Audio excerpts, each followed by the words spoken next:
Good evening, and thank you once again for joining me for It's My Turn Now. It's My Turn Now, where everybody gets a chance to express themselves, to share with us what your thoughts are, share with us what your feelings are. And so we want you to feel a part of this broadcast. Want you to feel free to share with us, share what your thoughts are, share your comments, whatever's on your heart. Feel free to share. We would love to hear. Um, We'd love to hear what you would like, what thoughts are on your mind. And so we have a nice group, a very good group, of very professionals in the field of occupational therapy. Yes, occupational therapy. I wonder, have you heard or familiar with occupational therapy? That's a very important part of the hospital, main facility. A lot of times when we think about therapy, we think about physical therapists. But yes, there is a difference between occupational therapy and physical therapy. I'm sure by the time we finish this program, you will know the difference. So what I'm asking you to do, feel free to share with us, share your thoughts with us. Feel free to share them. Feel free to tag a friend. Let us know. There's also a link below this right here. If you feel that you want to come on and be seen and be heard and express yourself, feel free to do so. We want to hear from you. So at this time, we are going to, bring our guests on right now. Glad to have each one. Michelle Landers, welcome, Michelle. We have Lazare Collin. Good afternoon, or good evening, rather. All right. We have Shirley Johnson. And you're muted, Shirley. She's muted. Shirley is muted. You got to unmute your mic, Shirley. Why she's unmuted mic? We finally got her on here. We finally got her. Thank you for coming on, Shirley. We're so glad for each and every one. Today our subject is, again, as I said earlier, our subject deals with occupational therapists. Occupational therapists are very important to our daily lives, especially those who have suffered some type of occupational injuries. And so I'm going to allow each and every one to just take about a minute or so to express themselves. Each one, we're all in different cities. This is one of the first times everyone is in a different city. You can tell us where you're from, and just tell us a little bit about yourself. And we're going to start with Michelle Landers. She's originally from Indianapolis, though. And we have Carol also. But Michelle, welcome to It's My Turn. Well, it's my turn now. There you go. My name's Michelle. I remember. My name is Michelle Landers. I'm originally from Indiana, now in Texas, near Killeen, Texas. I'm an occupational therapist. Have been an occupational therapist for now 40 years. So I'm excited to be able to say that as well, and happy to be a part of this group. Very good. Thank you, Michelle. Lazare Collin, welcome to It's My Turn Now. It's my turn now. Yes, sir. I'm an occupational therapy assistant. I oftentimes kid around and say I've been practicing since Abraham Lincoln, but I think Michelle's got me beat. She's got me beat. I've only been doing it for 25 years. And I have experience in long-term care, acute care, home health care. I feel like I've done just about a little bit of everything except for pediatrics. I've done very little there. Okay, very good. Thank you. Carol and Sawyer Boyd. It's my turn. Thank you. It's my turn now. Yes. I've been occupational therapist. I've been since 1983. So I can't do the math that quick. What is that? 38 years almost that I've been a therapist. I've worked in all areas except I haven't worked in the school system. I've actually worked with children on a one-to-one basis, but I haven't worked in the school system. But I've done psych, acute care, been in the hospital, worked with soldiers at Fort Riley in Kansas. I've done a little bit of a lot of things. It's been Okay. very rewarding all these years. Okay, very good, very good. Thank you for sharing that with us. Shirley, we have Shirley back now. Shirley, once again, welcome to It's My Turn Now. Shirley, a little disclaimer for Shirley. She is a grandma and she's kind of babysitting, so we'll understand your situation. But Shirley, welcome to It's My Turn Now. Thank you. And it's my turn. I've been an occupational therapist for about 30 years, actually. I was COTA for 10 years, and I have worked in all areas of occupational therapy: acute care, skilled nursing, the school system, outpatient hand therapy, work programs, work condition programs, and you name it, I've done it. I've even taught a little bit in the school. Okay. So all of you have some quite advanced, a lot of experience in the occupational therapy field. So who's the baby? I guess Lazeric, you're the baby in the group as far as your time and your experience with occupational therapy. I'm still working on here trying to get it to go public, because unless it goes public, I tend to have issues with this going public, so that people each week tell them they try to get on, they can't get on, and so we're having little challenges right now. And my friends get on, but everybody can't get on. I'm going to start with. I'm a little bit surprised that I'm the baby in the bunch, because that's typically not the case anywhere I'm working. Usually I'm one of the old heads there. Okay. I saw a thing recently that said, when you are old enough to be the parents of your coworkers, then you know you're old. Yeah, that is true. That is true. The only problem I have is that I just finished my last degree in October, I think October. And when the kids talk about their grandparents and you're older than their grandparents,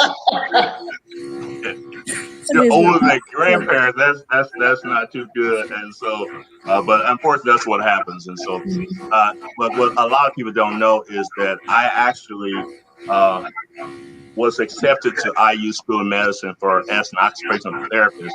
Actually, I would have been in there. It was 1977 or 78. 77. 77. Michelle and I actually went to IUPUI together.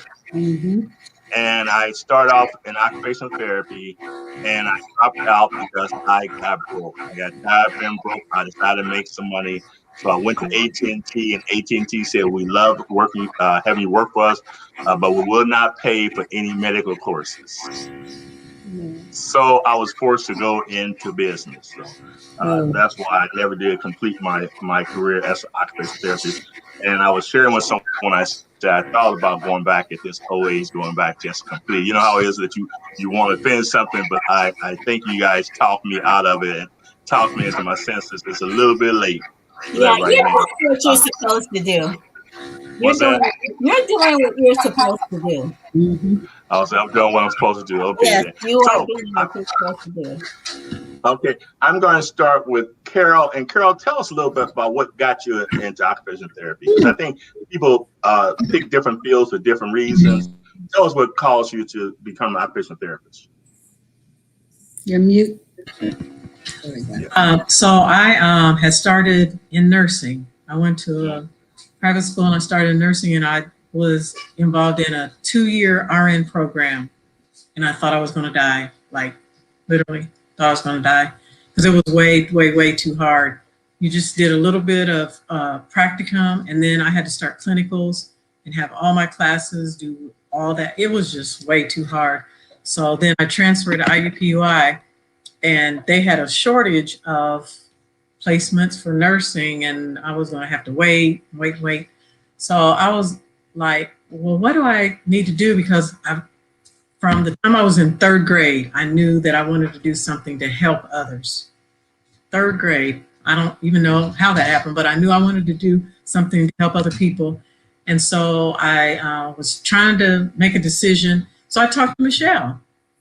I talked to Michelle, Oh, okay. and I talked to Betty Williams. They- Two of them, between the two of them, they talked to me and told me about occupational therapy and how much they loved it, and tell that they really loved it. So I started the program, and it's just been the best thing that ever happened to me. I've loved doing it, and even though there are times that I haven't been doing an official occupational therapy job, it's like it's something that's not out of your system, so you still do. I've done it with church members. I've done it with other people I know. If I'm out someplace and see somebody with the walker it's too short or too high, I'm like, can I help you? You need to adjust that. So, it's just like it's in your blood, it's in your system. So I've been doing it for all these years. And and then you just help people with, their children, their parents, you give them suggestions. I have somebody that I know, his father just had a stroke. I believe it was in December, perhaps. And I was able to send them range of motion exercises to do. Technology is so wonderful. I could just send it over the phone and send them exercises. So even though you might not even be at the workplace, occupational therapy becomes a part of your life and you just do it all the time. And I love it. Okay. Very good. Very good. All our lives are intertwined. We've had other areas that we've been involved in together, and we'll share that later on in the program. Carol and I actually worked with the Suicide and Crisis Line together. Yes. Suicide and Crisis Line many years ago, and that was pretty interesting. And Yeah. I think that helped me as I work as a therapist now, and the experience I had during that time helped me. So Carol and I, and not only that, I worked in Greenville at AT&T. She worked across the street, and Tell Amy there in the background, brother there. Tell her hello. All right. And so, we had that connection. We had that connection as well. There you go. There you go. She's photobombing the program. All right. And so, again, those who want, we are able to go public now. So if someone wants to share this, feel free to share it on the Facebook page, because I finally was able to get it. And so, again, we have a lot in common. Shirley Johnson, I know we have to get you while we can, as far as tell us what caused you to become an occupational therapist. Now, tell us again, you're retired now, correct? Yes. So tell us what is your title, your last title that you had. A registered occupational therapist license. Okay. So is that the OTR? Is that what it's called? OTR/L.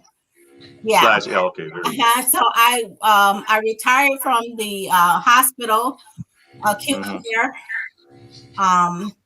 I worked in a PRN position for about 20 years, actually, which was really nice and almost unheard of.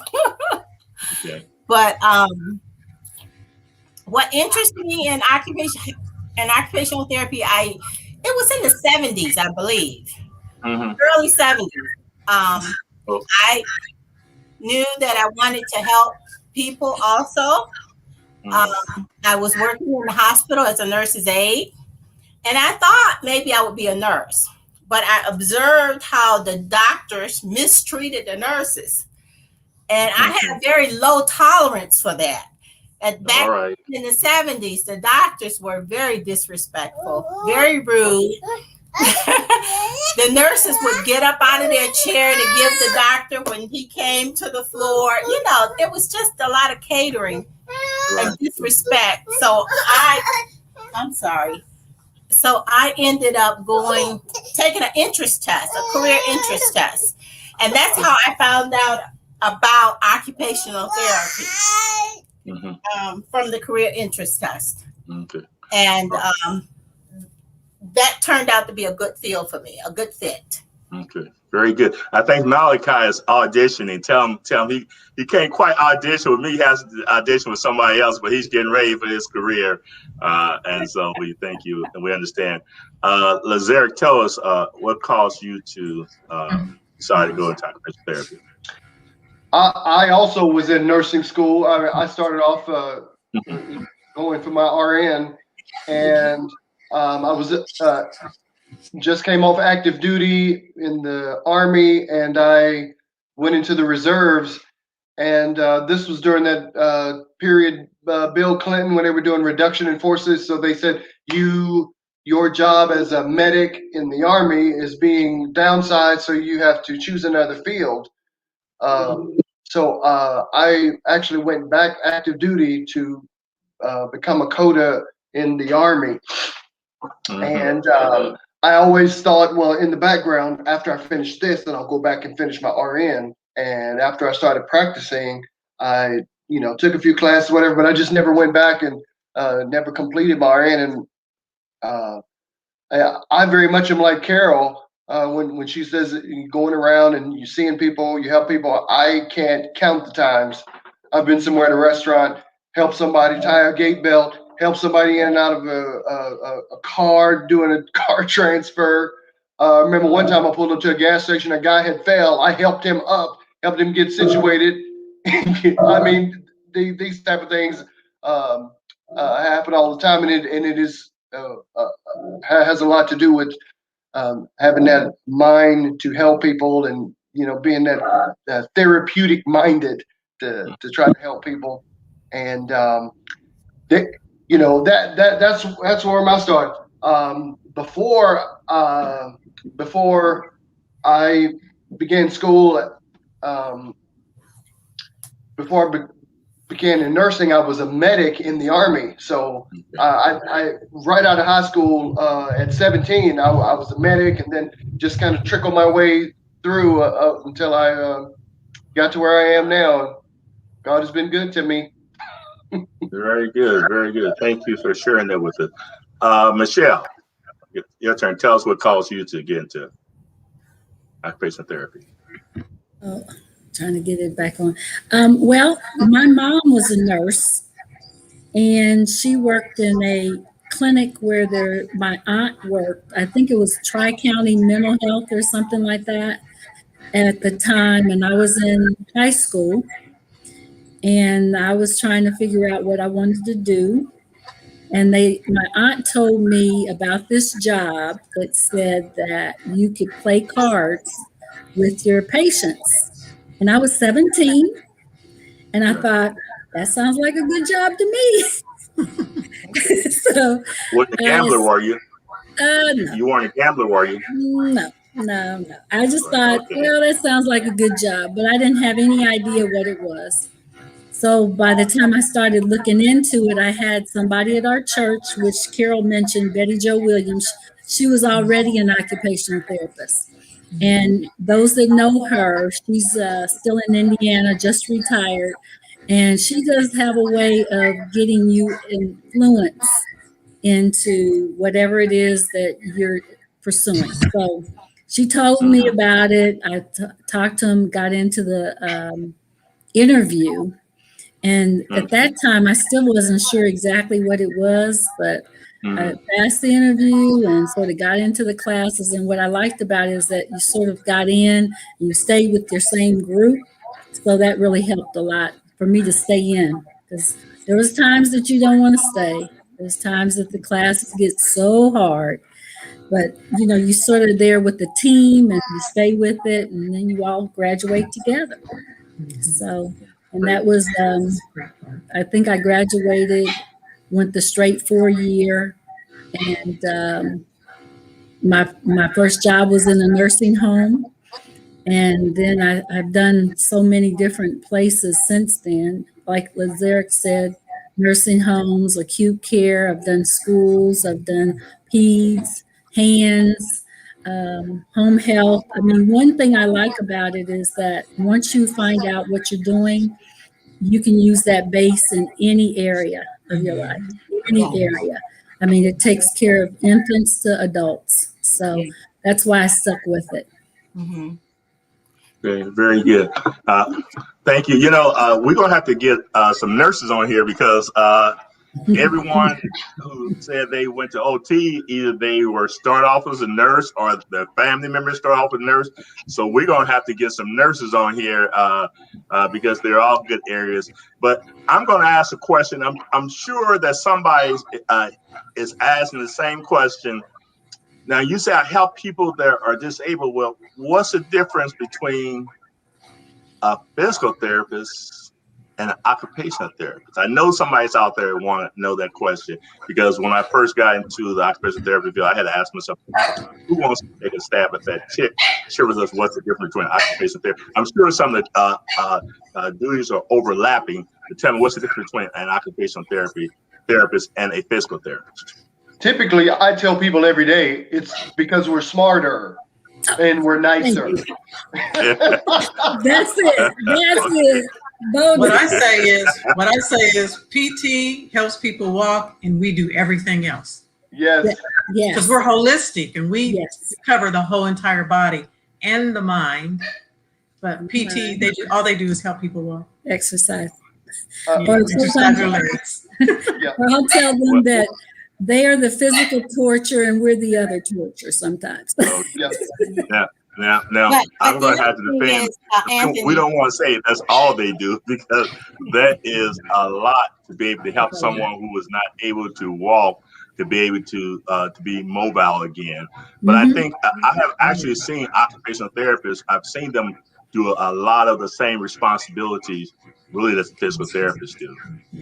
I've seen that. think one of the differences, Anthony, I think one of the differences is that we use activities of daily living in our treatment. And Michelle mentioned the cards, okay? So cards is something that people is familiar with. It's a recreational activity. But we can take those cards and we can use those cards to facilitate eye-hand coordination. We can use those cards to facilitate reaching. We can use those cards to facilitate standing balance. We can use those cards, in a functional manner. So we take everyday activities and we use them to help people. We also focus on fine motor skills. Okay. If you don't have a grasp, but if you can't make a fist, okay. So we're going to work on that hand to try to facilitate isolated movement of the hand, try to facilitate a grasp, try to get your arm, your elbow, your shoulder working. So we work a lot with the upper part of the body so that you can do things like dress yourself, feed yourself, wash your face, stand up, toilet yourself. So even toileting is part of the therapy. If you don't have sit balance, okay, and this is where we overlap a little bit with physical therapy. In order for somebody to toilet themselves, they got to have a certain amount of balance. They got to be able to sit, okay? So before we can get to the toileting, we got to help develop that trunk, that, the upper body mobility. So those are some differences. Shirley sounds like a instructor or a recruiter for occupational therapy. She almost made me want to get back into it. She's breaking it down. But I guess is just what it says, occupational therapy. It helps you to prepare for whatever occupation you have, help people get back in. Someone else tell us, Carol, what you perceive as being the difference between occupational therapists and therapists. I've actually worked very, very, very closely with physical therapists when I was working at the hospital, there at St. Vincent's Hospital in Indianapolis. And as Ms. Shirley said, so they might do standing, but we have to get their arms strong for them to be able to push up to stand. They might do walking into the bathroom, but we have to be able to help them be able to do the transfer from standing to sitting down on the toilet. So there's a lot of working together, and even upper extremity things. If PT needs us to help with the arms and getting them together for them to be able to hold onto a walker to walk. So there is a lot of overlap, and I was just kidding. I know they do more than just walk with the patients, because I've worked closely and have great friends that have been physical therapists, and we work together. So it does take both of you working together, and to make it work. So you work together for the total care of the patient. Yes. Michelle. Mhm. Well, I've worked in a few different areas too, because with physical therapists in the school district that I work in now, we work together just to make sure that a child is able to access their learning. So there's times where I have to make sure that, as we talk about toileting, but also can they be mobile in the school? And maybe they're with the wheelchair, and I have to make sure that they can get around in their classroom. So we identify some areas that are their obstacles, and we just try and make sure that they're functioning in every area that they have to access in the schools. I've worked, as Carol said, worked with physical therapists in back clinics where we have to look at if they're having problems with their back, but they have to work out being able to dress themselves. So we sort of talk about some of the primary areas of deficit, and then we try to work to make sure that they can get back to what we say occupation is really their role in life, wherever that is. If it's they're a teacher, if they're a adult parent, if they're a young child or a teenager that's going back to work, they have to be able to function in that role. So we're there to sort of take the exercises that physical therapist has had and put those in place in an activity or back into their job or their role in life. Right. Okay, very good. When it comes to occupational therapists, like I say, you guys work in different settings, different groups. Have you noticed there's correlation between I remember when I worked with the suicide and crisis line, and there are a lot of those clients that were considering suicide, and many of them I found out that were in different facilities where they were dealing with the occupational therapist or physical therapist. Do you deal with clients like that who are, because of their physical handicap, or that they're contemplating suicide or something like that? Have you dealt with those clients? And you may have had them and not even known that they were. If can you guys hear me? One of the things that you might notice is when anyone has a major medical setback, such as a stroke or a heart attack. Many times when you look on that diagnosis list, one of those things that really comes after that is depression. Particularly when something has left somebody really infirmed. Usually that is the very next diagnosis on their MA.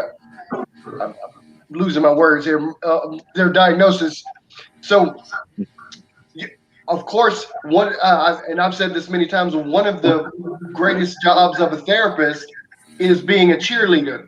Sometimes you have to tell people, hey, this is doable. You may not be able to see it right now, but you can do it, and to be able to push through that. And I like that how Shirley and Michelle, they were talking about the cards and how you bringing those things together. Seeing as how I'm the only man on here, typically in the acute care side, people are gonna be like, "Hey, come help me get this guy up. Help me pick somebody up." It's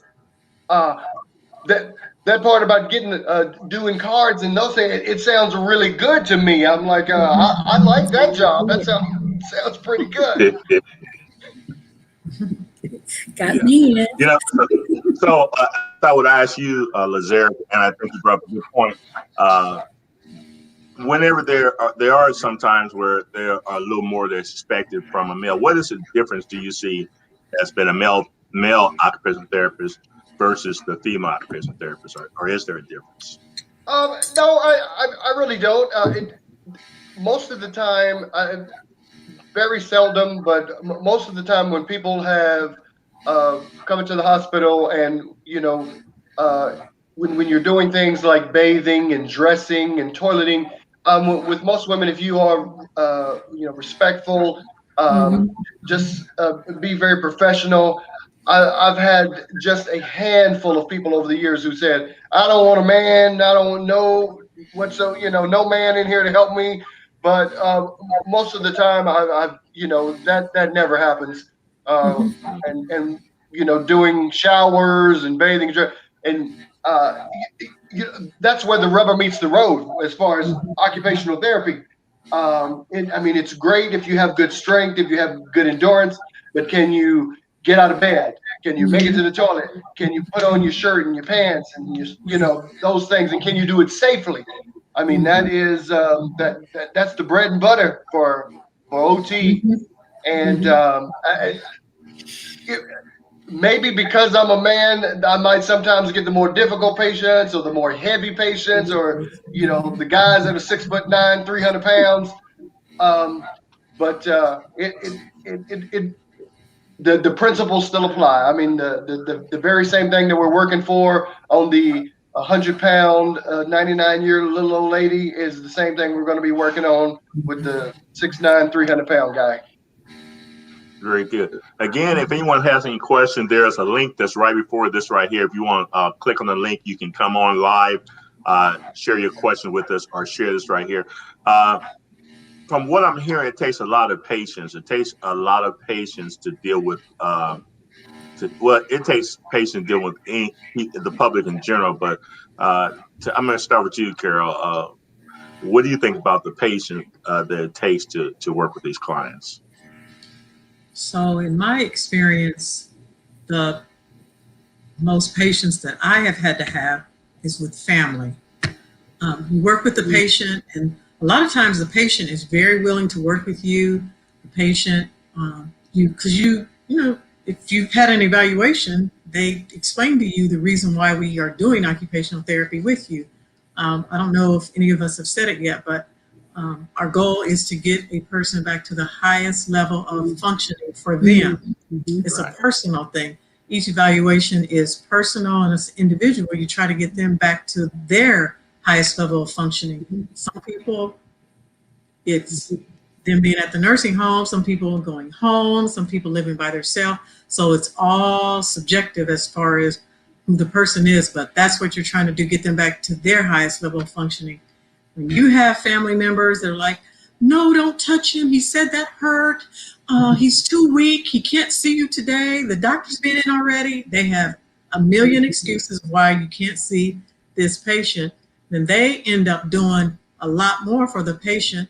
And it takes a lot of patience on our part, I believe, to try to explain to that family member or that loved one, I understand that you don't want them to do this, but they have to be able to do this.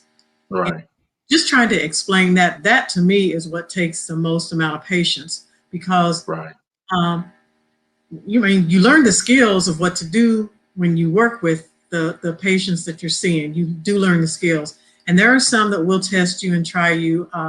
The worst patient that I had is one that he didn't want to work with me, and I believe it was because of what color I was. And I was going in the bathroom to help with ADLs, and he closed the door halfway. I was halfway in the door and halfway out, so I had to pray real hard right then. So there are times where your patients are tested. And then I worked at a mental health center, and if any of the other panelists know about that, just working at a mental health center, just saying that, you have to have patience. But you also have to realize that it's not really the person, the disease that is affecting the person and having them act the way that they do. As mentioned earlier, the depression causes a person to tell you, get out, I don't want to do therapy with you. So you have to use all the skills that you were taught to even be able to work with these patients, because you have to look at, and they teach us, you look at what you see and what you don't see, what you don't hear. So you have to look at the total picture of each patient and then learn. And that's individual for us too, because sometimes there are some days where you might go in and the patient says something and you yourself have to leave because your patient's level is up to here. You have to leave and just come back and see them at 3:00 that afternoon instead of at 10 that morning. So it's just one of the main things I believe they teach us too is we have to be flexible and just go with what we're at the place you're at right there, and you have to go with the flow. Yeah, I think with any type of area where mental area, physical, the it's important to deal with self-care. I'm going to ask you that, Michelle, because it is trying. I work as a therapist, and it's trying. It's trying when you're dealing with people, and it's important that we maintain our self-care. And so, what are some of the things that you do, Michelle, that to help you, like exercise, or sometimes just go for a walk, or sometimes take a deep breath? What are some of the things you do? The thing that has helped me a lot, especially because I'm here in Texas now by myself, is that when you have some like-minded people that you've worked with, sometimes you need to sort of vent and talk about what you've been going through, maybe get some advice. That has Mhm, helped me a lot because there's mhm, times when you're maybe working by yourself and you still have some of your tool kit, things that you've been doing for years, and you need somebody else to help you so that you mhm, don't get all stressed and focus in one area. So I've been able to talk to some of my coworkers. I have a team of other OTs. And then sometimes I just have to turn it off. I mean, it's hard, but sometimes you just have to turn it off, as in go out of the door, leave your computer, probably say that, I'll work on this thing at another time, because sometimes for me, I've been doing it for so long, it's always been in my mind.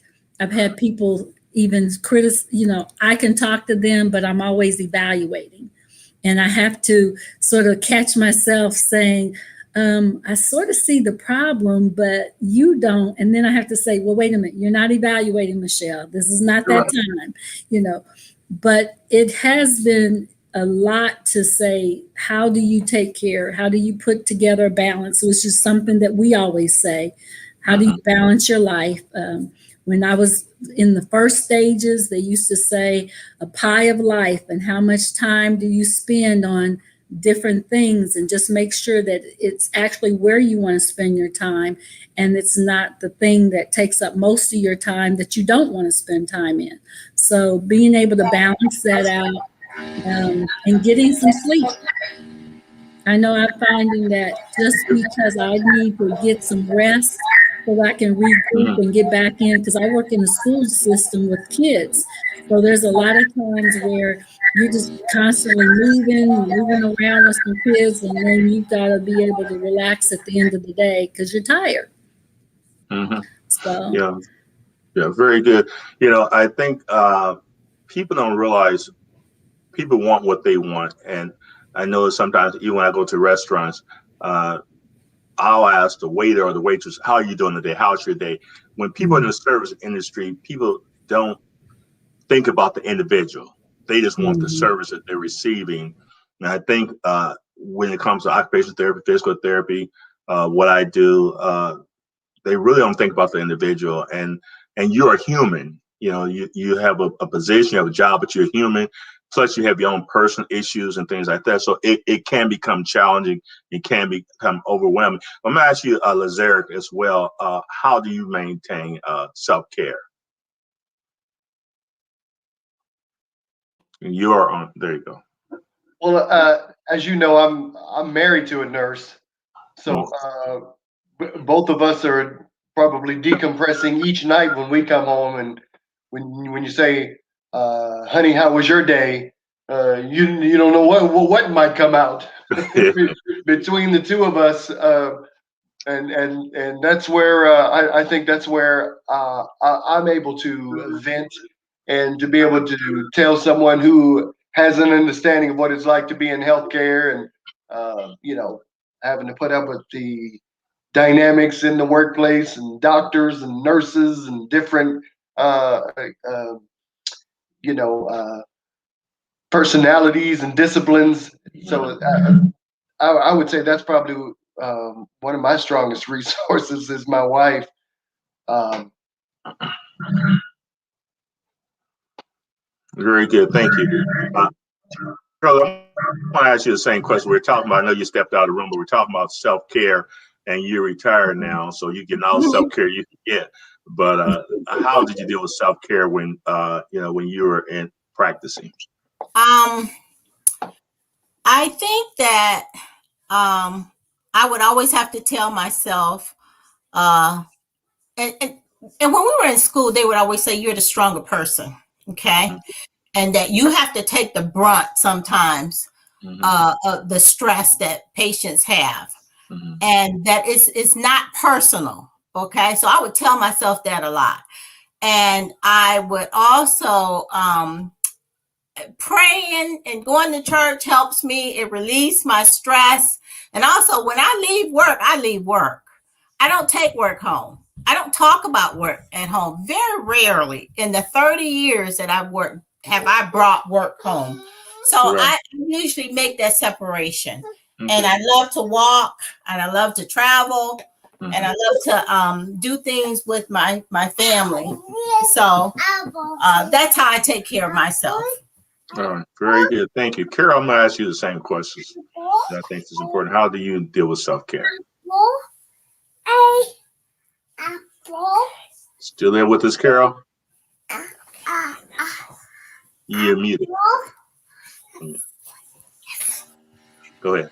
Well, what she said, all the things that Miss Shirley said were good, but I don't know exactly when it was, but I had to learn balance a long time ago. And one of the things that I love to do is, I don't know if it's watching shows, doing what, but I love to laugh. I love to laugh and have a good time because when you work with people, if you work with like more than one person, you're going to be stressed. You're going to be stressed and it's going to take something out of you. And I believe we chose this profession because we care about people. So we're always putting out, and you have to take something in. So I love to laugh and have a good time. I love spending time with my family. I love, as you said, traveling and learning new things. I just have had great experiences. I went to the Grand Canyon about 2 or 3 years ago. And that was a cool experience, something that I didn't even know was going to happen until I got out to Phoenix. So unexpected and wonderful surprises. And I love doing spontaneous things, walking and exercising, and just reading my Bible, worshiping. I love music. I believe that it's great to read the word, but I love the gospel artists that write songs that where you can sing scriptures, and how that just is uplifting and encouraging, and I guess thinking happy thoughts. And I love Snickers bars and I so yeah, I do that too. You have to treat yourself to something, and so now that they have this Snickers ice cream bar, I'm real good. So you're saying, and I think what you're saying, and we laugh when you say Snickers bar, but I think it's important that we can kind of step aside from what we're doing and learn how to enjoy the simplicities of life. Just the simple things, because I think many times we get so wrapped up, and this is what I often share with my clients, how to live in the moment. Just live in the moment. Just take it one day at a time, one Snicker bar at a time. As a matter of fact, I looked today, and my wife, she brought me a Snicker bar home today. Now I might have to eat that Snicker bar right after. I might have to tell her, give it to me right now. But I see a Courtney Sawyer that says yes, work, life balance. Now, Courtney, I imagine she related to you, Ms. Carol. So let me just tell you one of the proudest moments in my life when my niece decided to go to OT school and she became an occupational therapist. All right.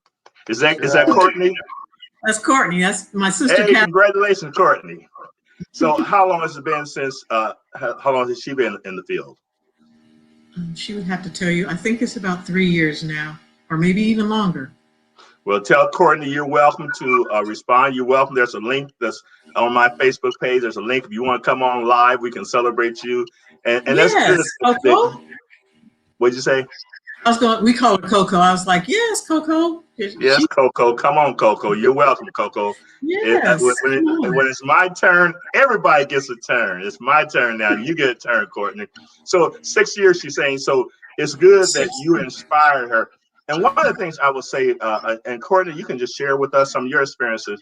But one of the things I look at occupational therapy, most of them are upbeat, and they're engaging, they're caring, they're very caring, and to a certain degree, a certain charismatic.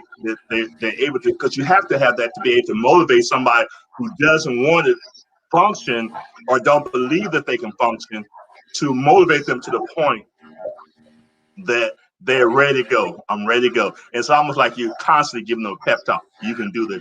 You can do this. You can do this. And the challenges, again, that's why I deal with self-care, because after you've done that all day long, sometimes when you come home, it can affect your home life, because you've given so much at, you give so much to others on the job. You give so much, and you have to leave a little bit for yourself, just a little bit for yourself, and a little bit for your family, a little bit for your friends, or else, Hey, you I'd just get also burned out.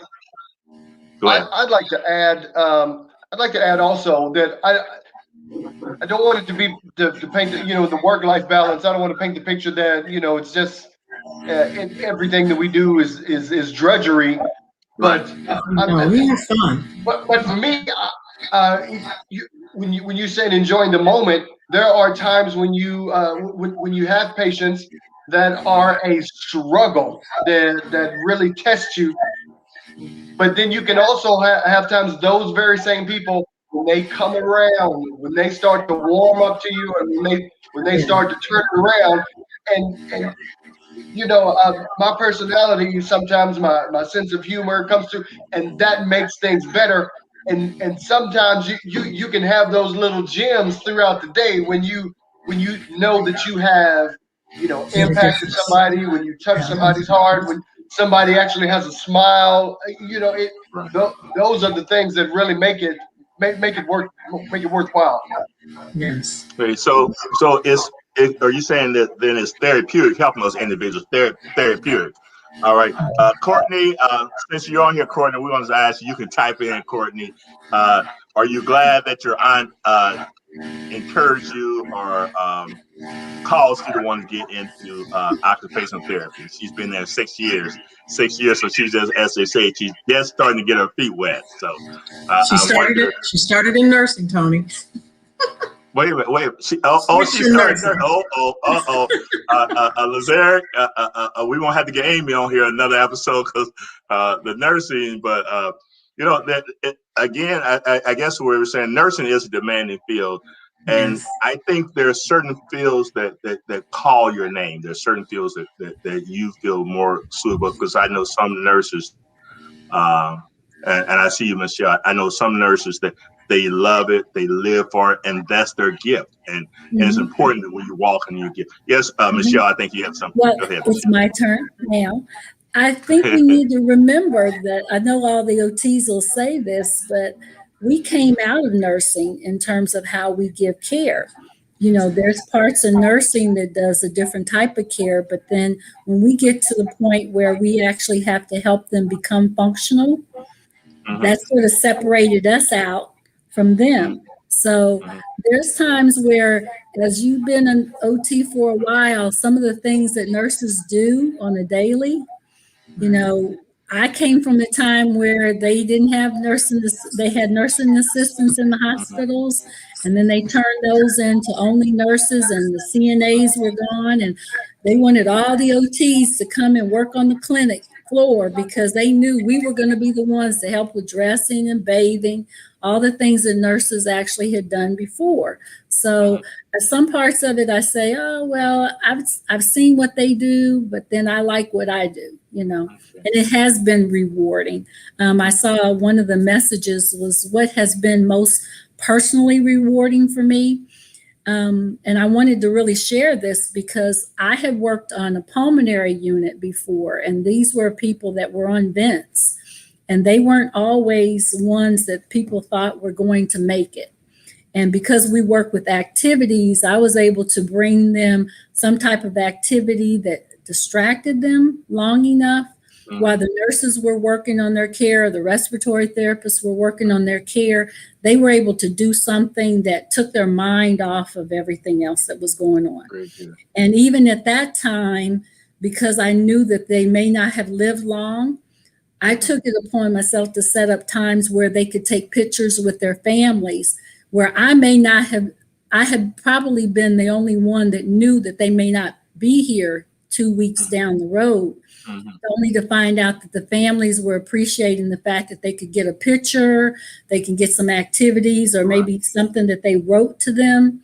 So that at the end of the day, it sort of brought the families all together at the same time. So it's been a very, very rewarding situation, just working with the teams. Sometimes it's just working with teams, the nurses, the doctors.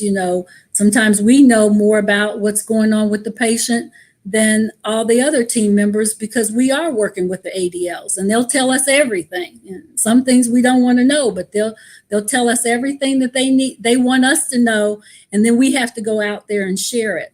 And the nurses will say, well, how'd you find that out? Well, we're there every day because that's what we do.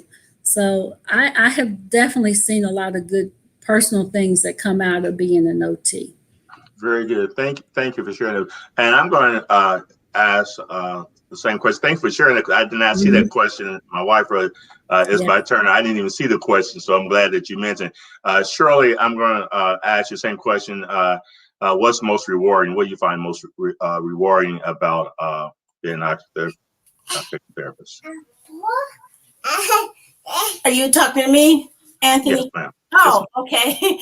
Oh, there have been so many beautiful experiences. I think one actually was in Texas. I worked as a travel therapist for a short period of time, and I was in Texas, and this man, I can't remember his diagnosis right now, but he was totally paralyzed. He couldn't do anything.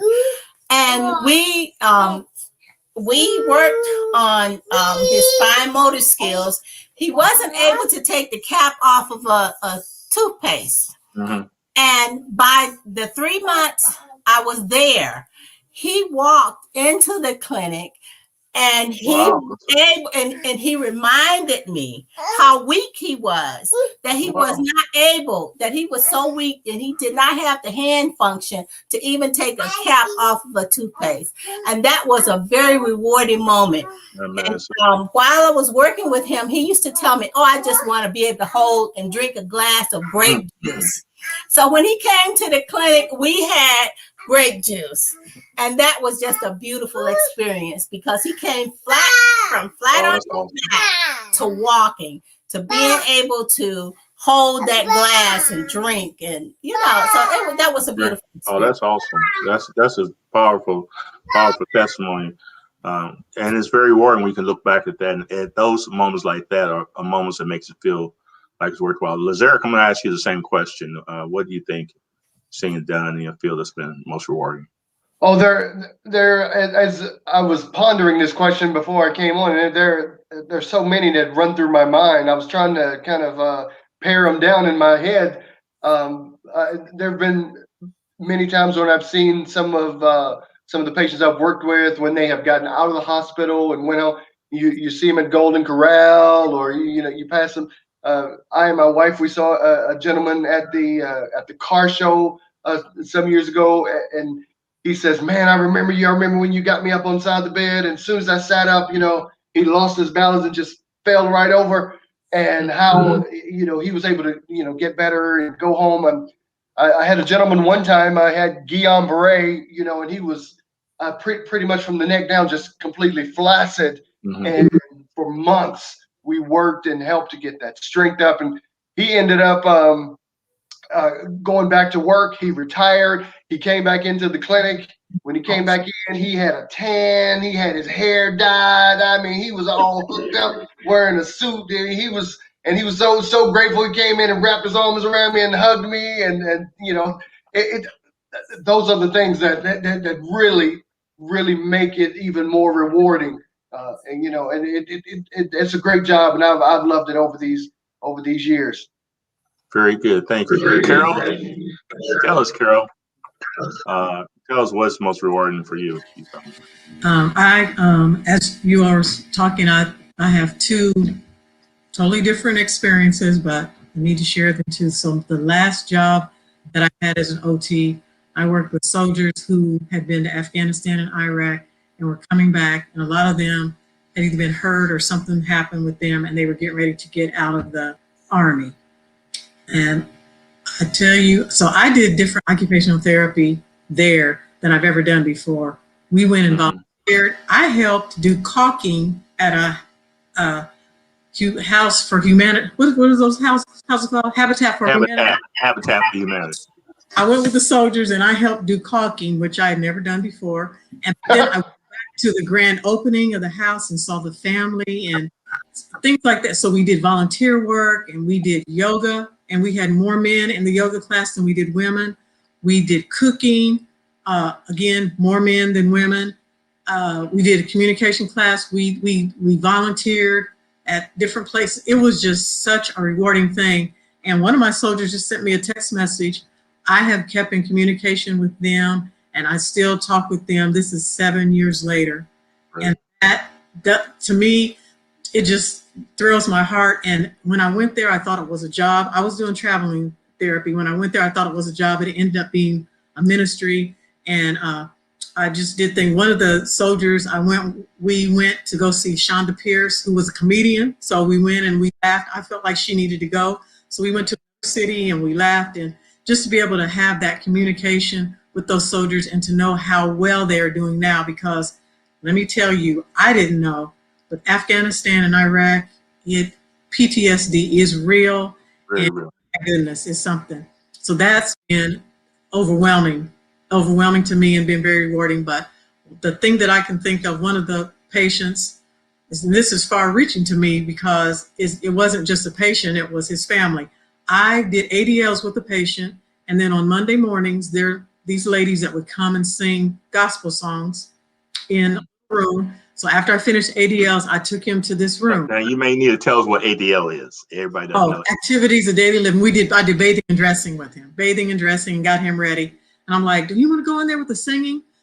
I just was doing this. I had no idea about some of these other things. I'm gonna try to be quick. I took him in there and they started singing How Great Thou Art, and he got very emotional. I believe that's the song, How Great Thou Art. He got very emotional, was kind of crying or whatever. Then I come to find out, I believe it was 2 days later, he passed away. And I'm a preacher's kid, so I found out when his wake was. I never had done this before. I left my children at church at Bible study, and I said, I'll be right back. I left and I went to his wake, and I met his family.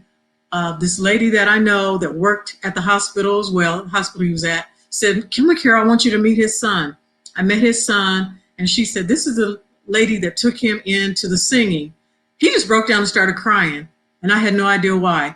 To make a long story short, he started crying, then he introduced me to his wife. She started crying, introduced me to their daughter. They started crying because that man told them that me taking him in to sing was one of the best things that happened to him. And I didn't know that he was in a singing group when he was younger. So him going and being involved in that singing group enlightened his life or whatever. And I have a relationship with them. I even went to their church.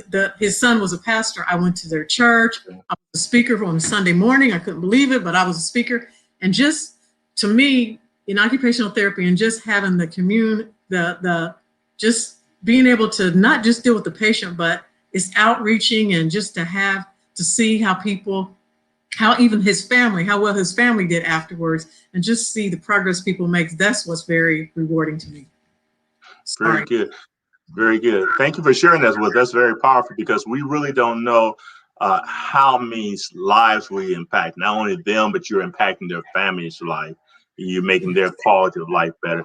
Someone says regarding you, Deanna said you are amazing, Carol. You got your little fan club going there. She's one of my soldiers. She's one of my soldiers. She's one of the soldiers. She's the one that I took to the comedian. We went to go see the comedian. Awesome. Great.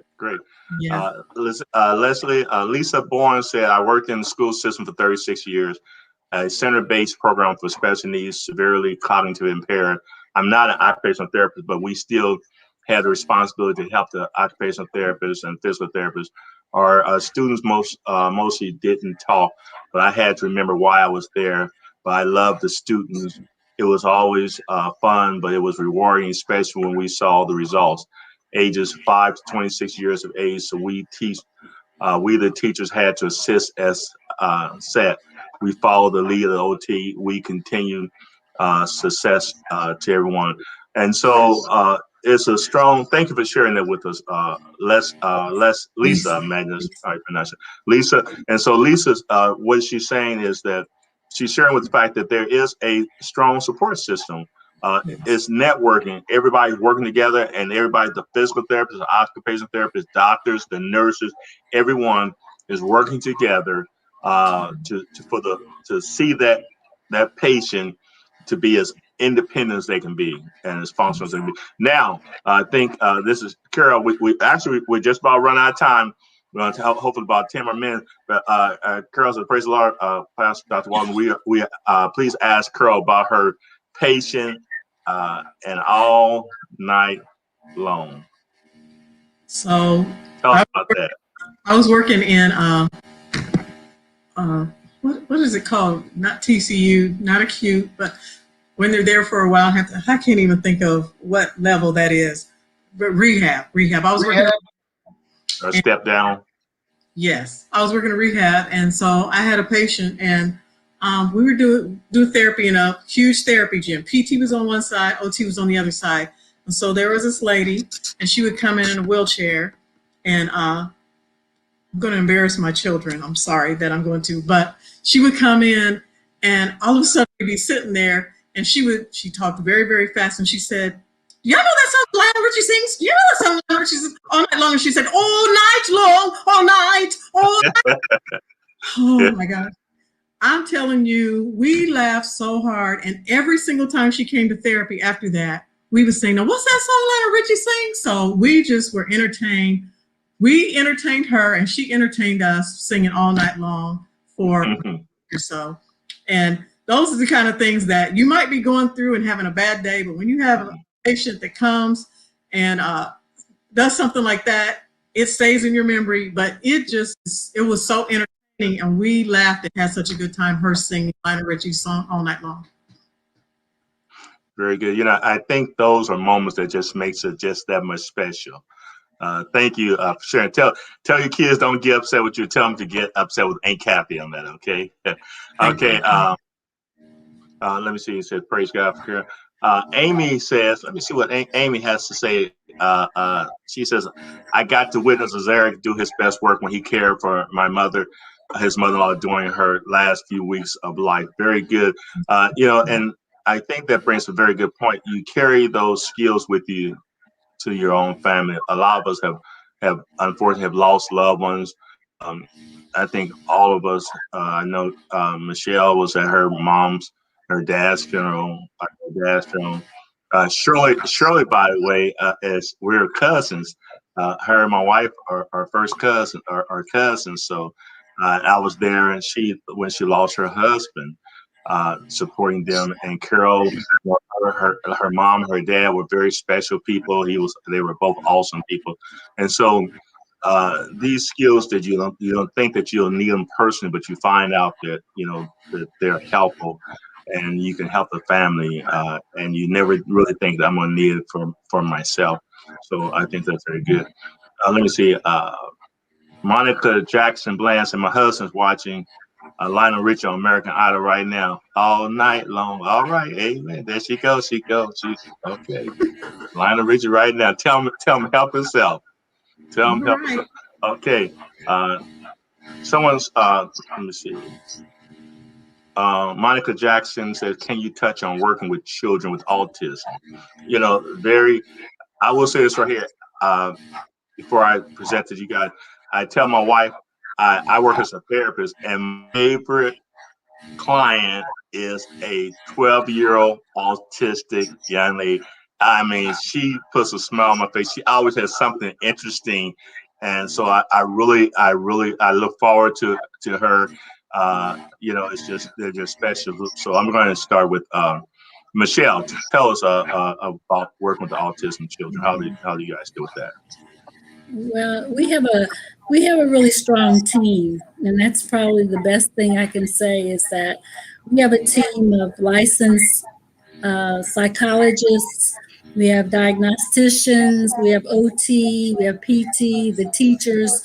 The best part of it is that we're all educated on how to handle a young person that as a student with autism. There are so many different levels. So to speak to what she's asking is that you can have more severe issues with autism, or you can have very lighthearted issues. But most of the things that I find, and maybe sometimes it's more so that everyone has issues with different senses and things that bother them in their life, whether they can tolerate different things or not. We just try to make sure that they're able to function in the school and handle their life without having meltdowns. And I think that maybe she might know about that, but most of the young people may have a meltdown because everything is overwhelming. So what we Right. do in schools is we try to give them some tools and strategies so that they can make it through the day.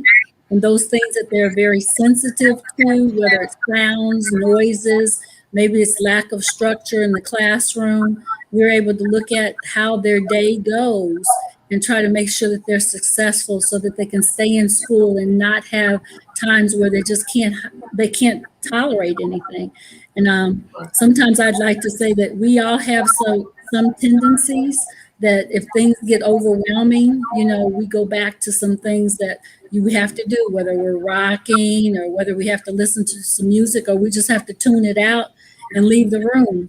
So, but we do have lots of strong team members that look at the children for all their needs, and we do a lot of support to the teachers because their look at school is different than maybe those that are not actually in a special ed classroom, because we have some kids that are just functioning in a regular education classroom and they're not in a special ed classroom, but they still need to be able to access learning. And so we look at them and their individual needs. So everyone has something different, and we just sort of look at it as and make sure that they can handle their day.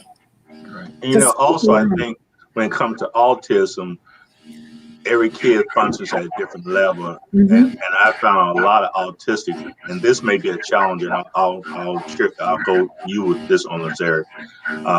Many times autistic children, they have the biggest challenge is just paying attention, their ability to stay focused. And I've had clients that they try to stay focused, but it's hard to stay focused. And then because they can't stay focused, then they get frustrated. And then they feel like the teacher's frustrated them because they can't understand. So have you had that challenge with, or have you dealt with autistic kids in your? Yeah, I have, but it's been quite a while for me, and I'll just be I'll admit I'm very rusty in that. I've had a couple in the past, but it was the individuals I had were in the school system, and they were very very involved. And I just remember me specifically working more on their abilities to be able to stand and walk and have basic balance issues. And so that was my focus on the autistic kids that I had back then. That is really outside my wheelhouse. I wish I could speak to the issue more. Okay, very good. Shirley, what about you? Have you dealt with autistic kids? It was years ago. So I really can't speak on that, but it was years ago, and it wasn't for very long. I do remember doing things, activities to try to calm the kid down, or the ball sitting on because they were fidgety, using special balls for them to sit on, so that they can pay attention. But I do not have a lot of experience with autism. Okay. Carol, same question then. I had the pleasure of working with a PT and a speech therapist The speech therapist owned a business, and I worked with her, and we did one-on-one with. So I don't have a lot of experience with a whole lot of kids, but I did one-on-one with a young boy. I think he was about 6. I think he was 6 years old that had autism, and what ended up happening, we worked with him and worked with him and worked with him, and so the thing that was overwhelming to me, and the thing that what we got to is that he allowed me to give him a hug. He wouldn't even, yeah, that's kind of big for some of the kids, touching, but he wouldn't even let his mother, and he had this woman, I think about her from time to time and think about God is going to give her so many jewels in her crown. She had a set of, they were the set of twins that were 7, and they had ADHD, and then she had a 5-year-old that was autistic. Mm-hmm. So, that was her children. Those were her children. So she had to have a lot of patience, but that's one of the goals that we had, was just to get him to just kind of sit and stay with us and stay present in the moment, as I think was already said, just to get the children to just, or Michelle, I'm sorry, whichever one you said, just to get him to calm down enough to just sit there and to kind of listen and to do a functional activity. But then when he was able to allow, even light touch, he couldn't handle it at first, not at all. And he would just, do this and just run away from us. But when he was able, after, this is weeks now, may have even been months of therapy, when he was able to allow me to give him a hug, we had made a lot of progress. Mm-hmm. Tremendous progress. Yeah. Yes.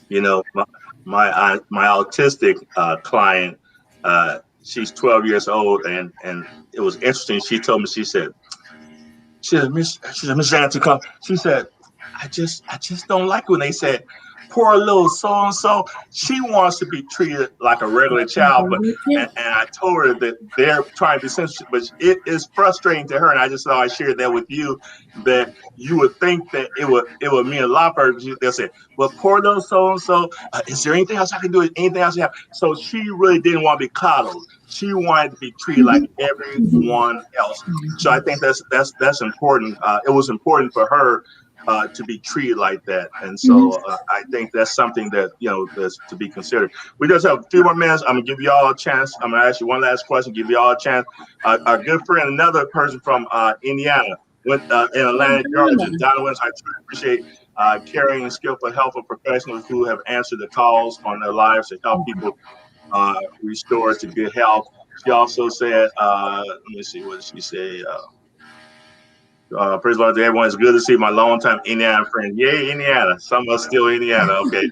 Michelle, Carol, Bishop. And so we certainly appreciate you. I have one more here. There you go, Monica Glenn. Thank you. I work with many students who have IEPs, but OTs have not been part of many of the teams. I think that some of my students might benefit from it.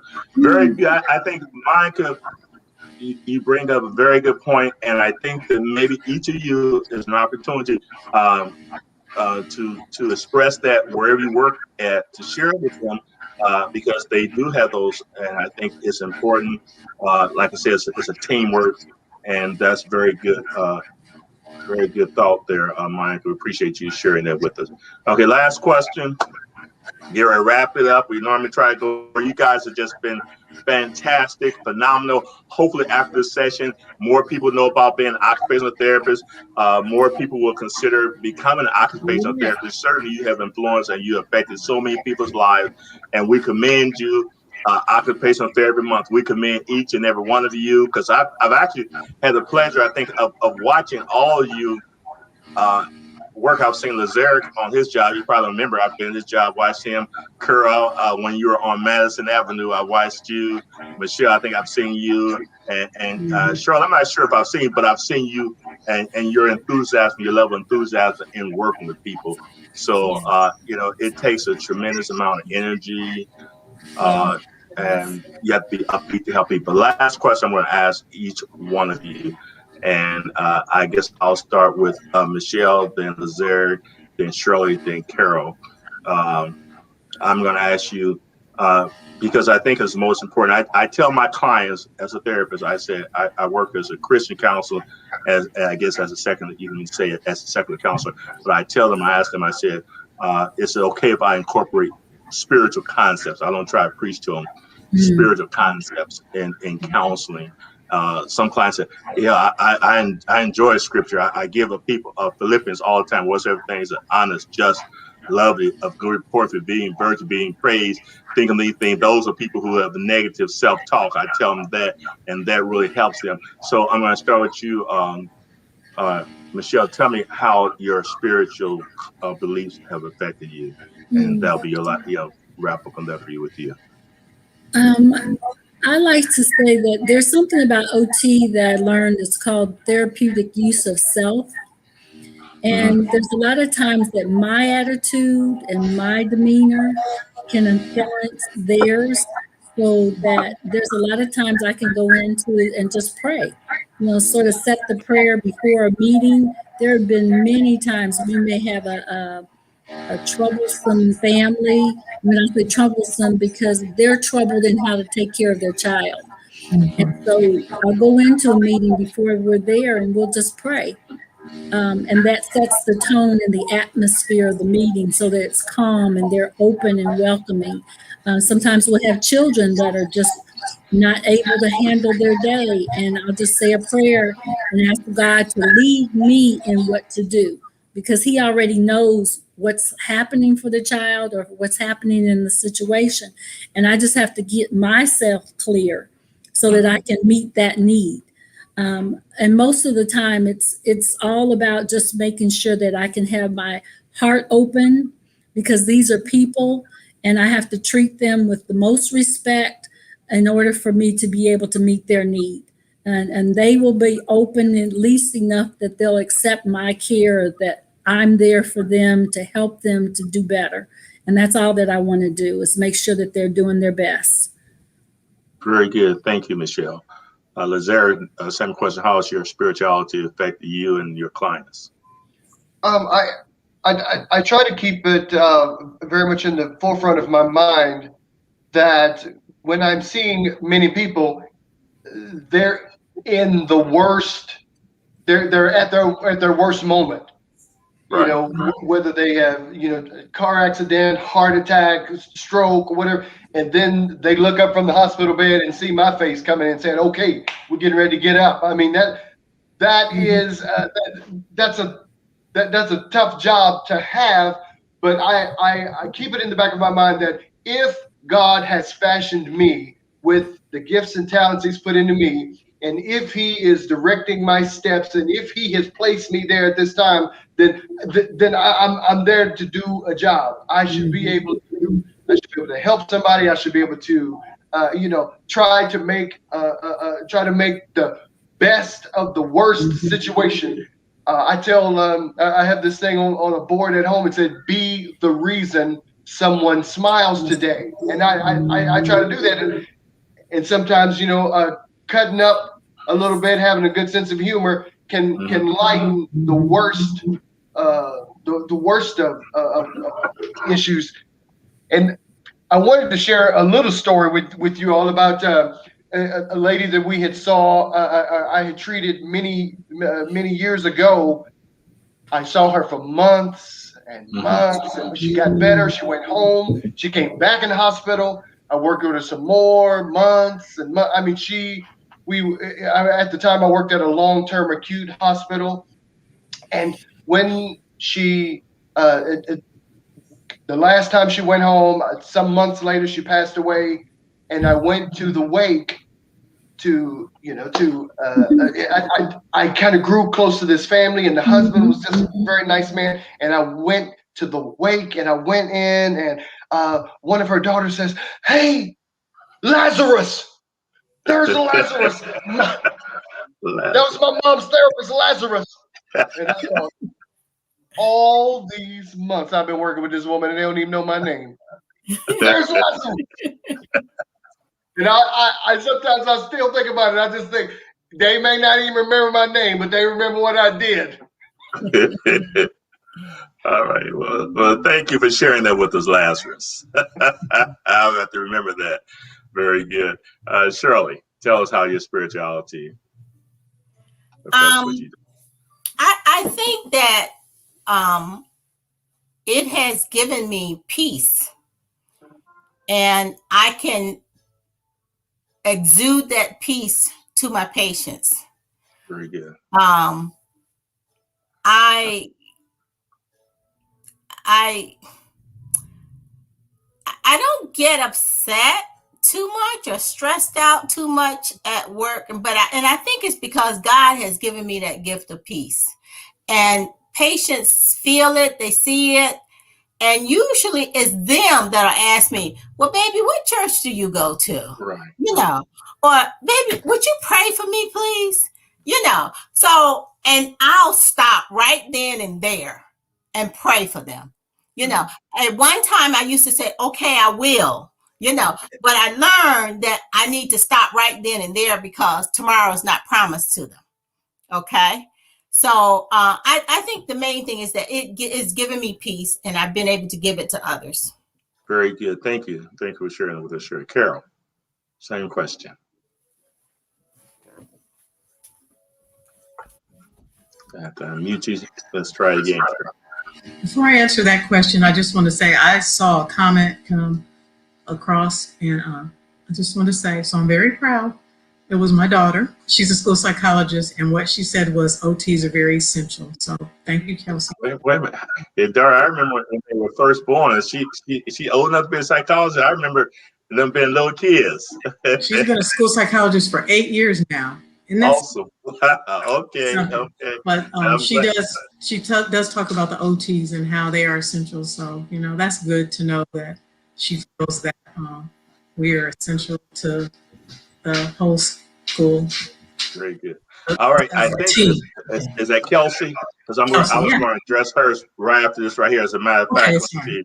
I'm going to bring with you. Kelsey, as an IEP team member, you should be able to ask the child's special ed teacher, if it's not you, to at least consult with the occupational therapist to see if they can provide indirect support, like giving recommendations to the child's teacher, or if they may need to evaluate them to see if direct OT services are needed added.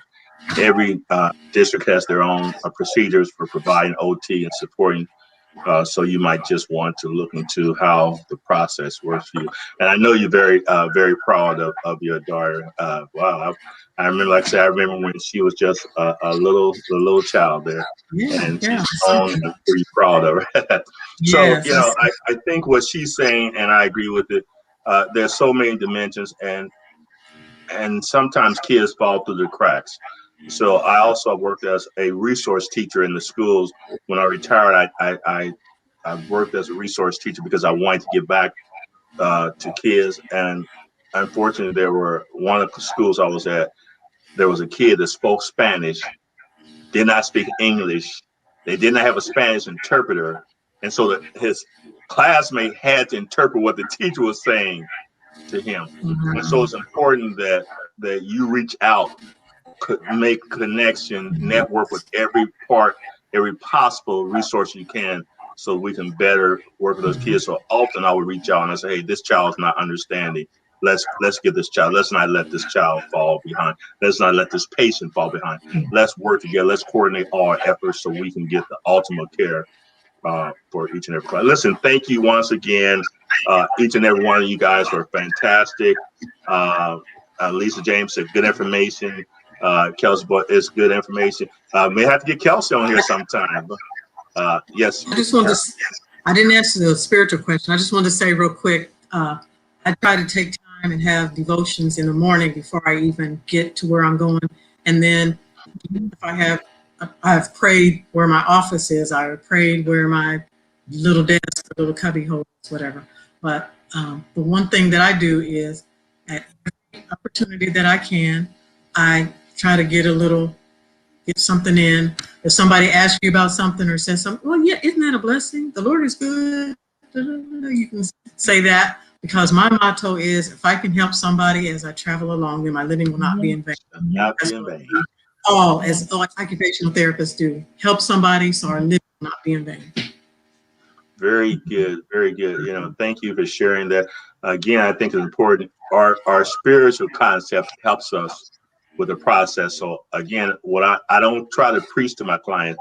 If they, and I ask them, do you mind if I pray? If they say, most people now, they'll say, well, I'm not a Christian, but I'm a spiritual person. They're a spiritual being. I say, okay, well, good. And so what I would do is I include spiritual principles. And really what you're doing is biblical, because when you, as much you've done the least one to the least of my little ones, you've also done it unto me. So congratulations to all you do on behalf of all the hundreds of people that you help and their families. Thank you. Thank you again. Thank you for taking this time to join us on It's My Turn Now. Those who are watching this program, join us next week. We're dealing with relationships on next week. Please feel free to share this right here. Share it, and someone else may want to see it. Share it with your friends. Thank you for your questions and your comments. We appreciate it.